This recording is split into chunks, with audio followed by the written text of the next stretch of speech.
walk without direction, though each step feels as if it has been taken before. The ruins, the broken paths, the hollow echoes, they blur into one another until I can no longer tell if I am retracing my own footsteps or wandering deeper into something that never ends. Hunger gnaws at me, not only for food, but for certainty, for a sign that this world still holds something worth clinging to. I search the ground, the shadows, the remnants of places once touched by human hands, scavenging for anything that might allow me to last another day.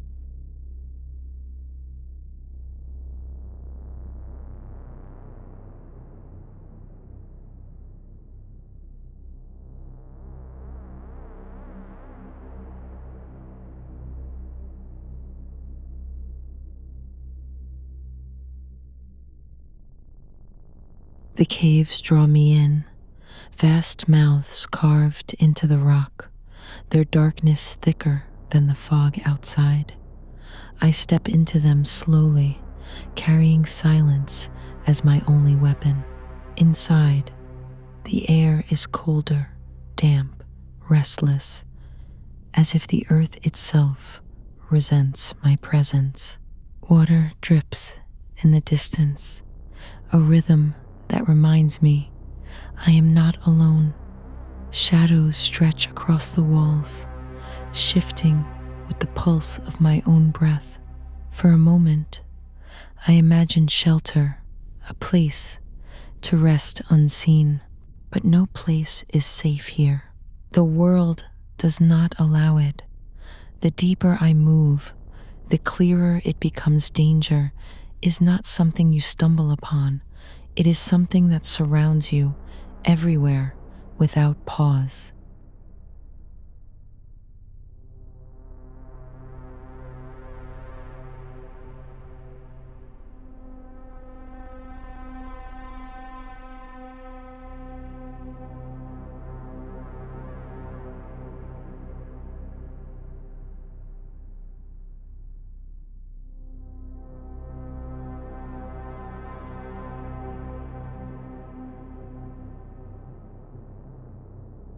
Out there, in the open, the fog hides threats I cannot name. In here, in the caves, the stone itself feels alive, listening, waiting. There is no refuge, only the illusion of it. And so I keep moving, not because I believe safety exists, but because to stop is to surrender to the silence.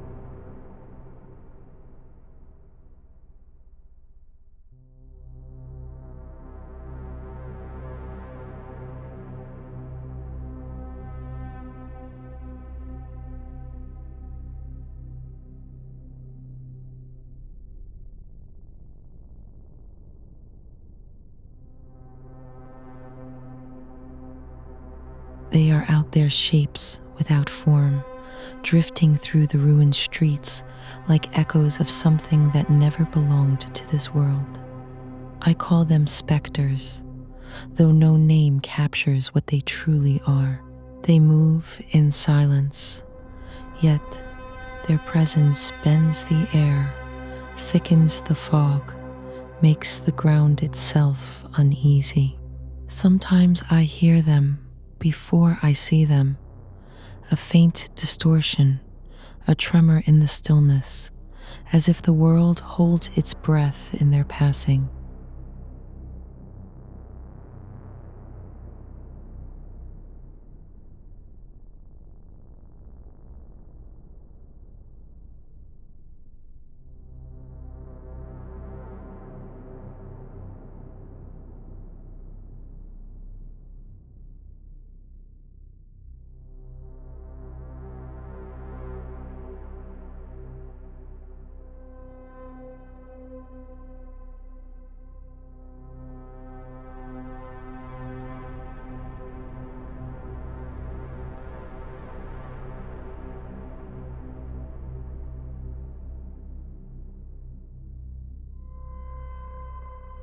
We have hidden from them for as long as I can remember, behind walls, inside caves, beneath collapsed structures that reek of dust and rust, always waiting, always listening, afraid to draw the smallest sound that might betray us.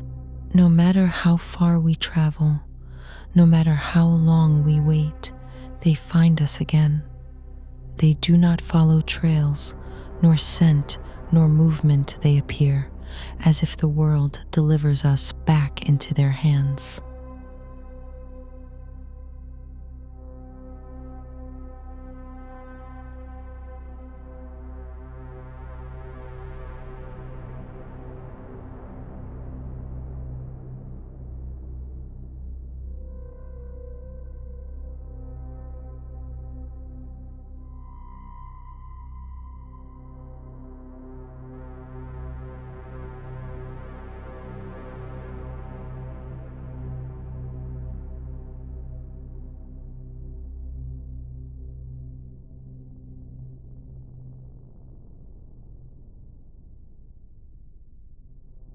And we cannot fight them, not because we lack the will, but because no weapon has ever marked them.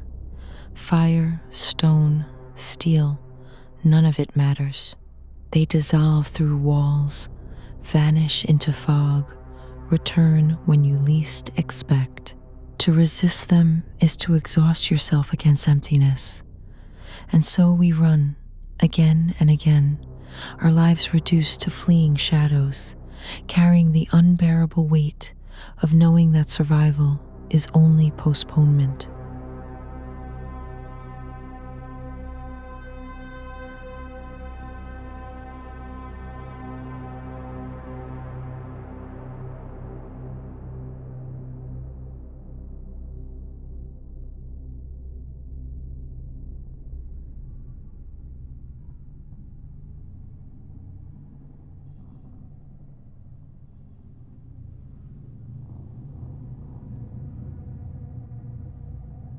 Yet, not all is stone and ruin. There are places where the fog thins, where the earth exhales a different breath. Forests of towering fungi rise from the cracks in the ground, their pale bodies glowing faintly as if lit from within. They say their roots reach down into the deep veins of the earth, into the warmth of the core itself. And it is true, the air here is softer, touched by heat, no longer biting cold.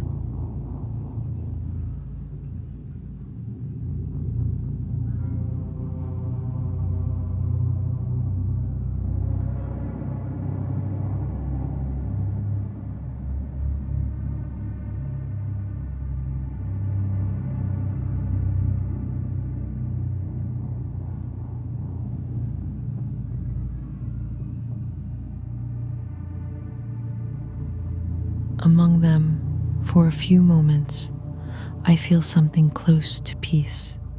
The silence is not hostile, but alive, filled with the gentle hum of growth. Drops of condensation cling to their caps, falling like slow rain, echoing softly on the stone below.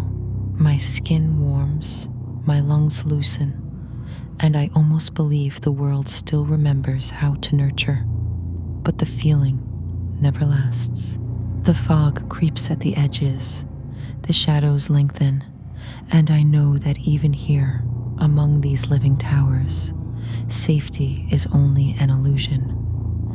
Still, I linger as long as I can. In their fragile warmth, I borrow seconds of life before the darkness calls me back.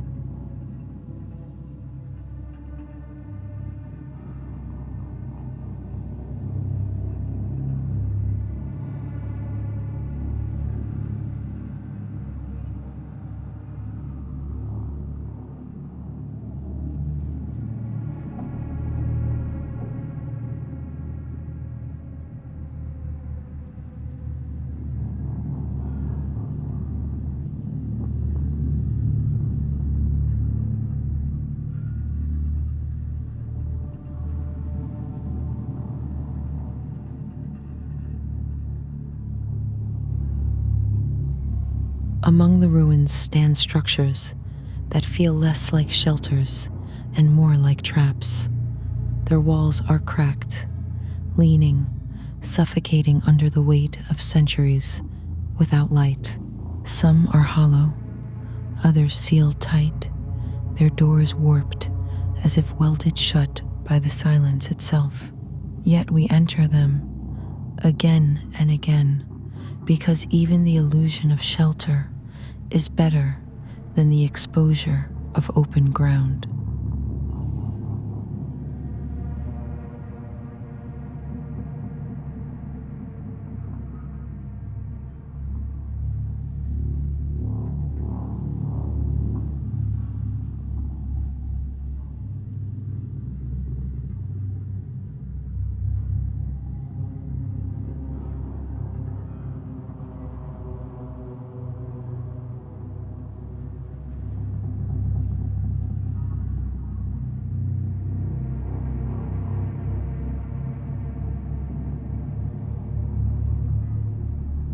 There are others taller, darker, where the specters with hoods linger.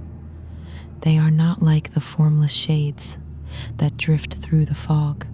These move with intent, with patience, as if they know the rhythm of our fear.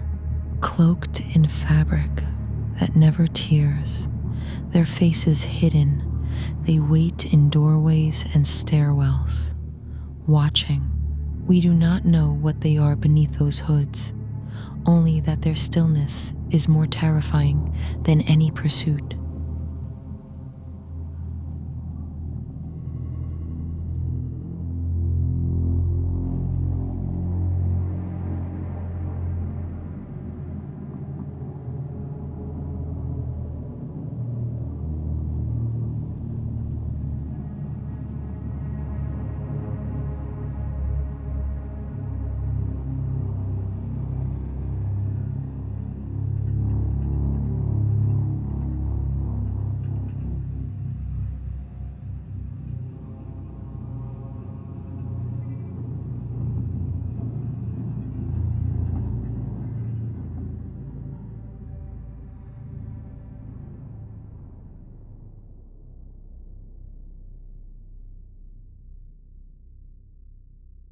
One building remains, marked with lines of red that glow faintly through the mist.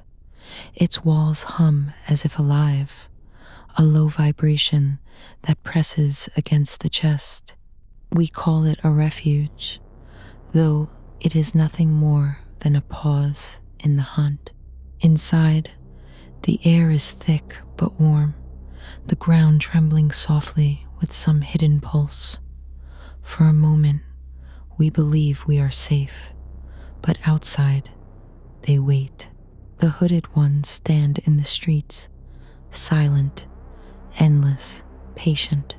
They do not need to enter. They know hunger will drive us back out. And when we emerge, they will be there waiting to finish what the world itself has already begun.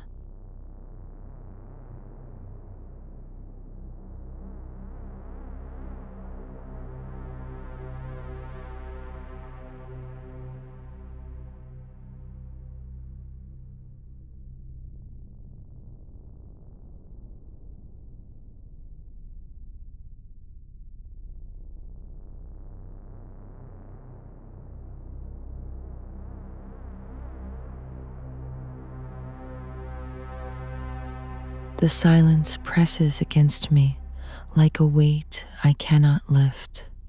Each step echoes through empty corridors and broken streets, a reminder that I am the only one left to witness what remains. Loneliness is no longer a feeling. It has become the air itself, filling my lungs, wrapping around my skin, marking the rhythm of my heartbeat. I speak to it sometimes, whisper names that no one will answer, hoping the sound will remind me I am alive. But there is no reply, only the world's hollow pulse, patient, unyielding, indifferent.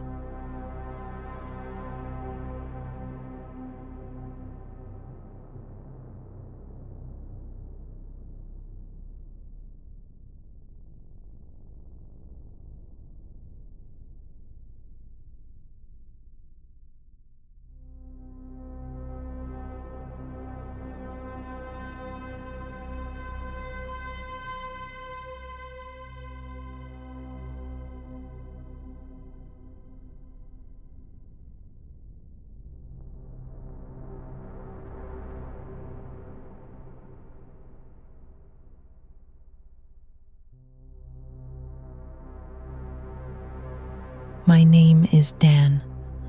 I walk alone through a world that has forgotten how to live.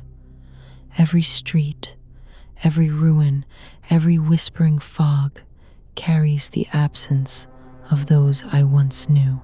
Faces, voices, hands that once reached for mine all vanished, lost in the mist, erased before memory could hold them.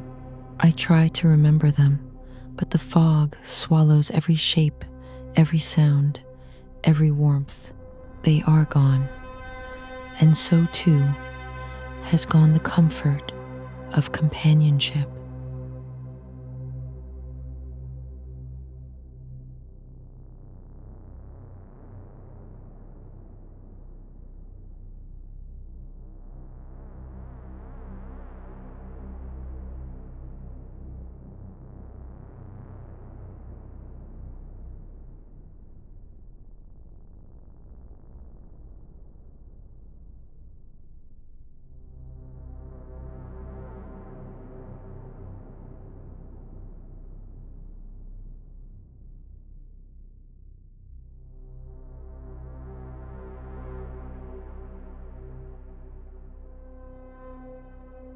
I think of love, of warmth and closeness, but it has dissipated, scattered like dust across the endless gray. All tenderness, all connection, all hope that once flowed through human hands and hearts has been extinguished. The people I loved, the moments I cherished, all swallowed by the cold fog that covers the planet. And I know, in the marrow of my bones, that soon I too will vanish.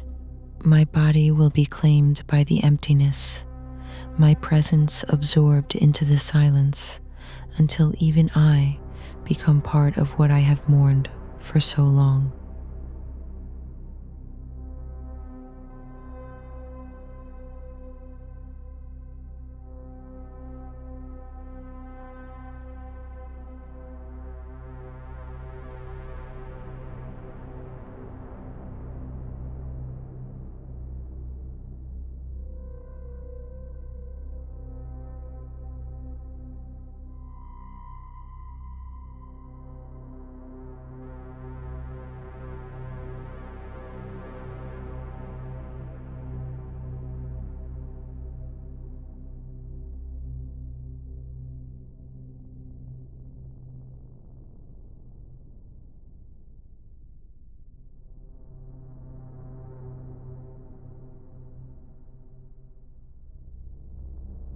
Yet, still I move.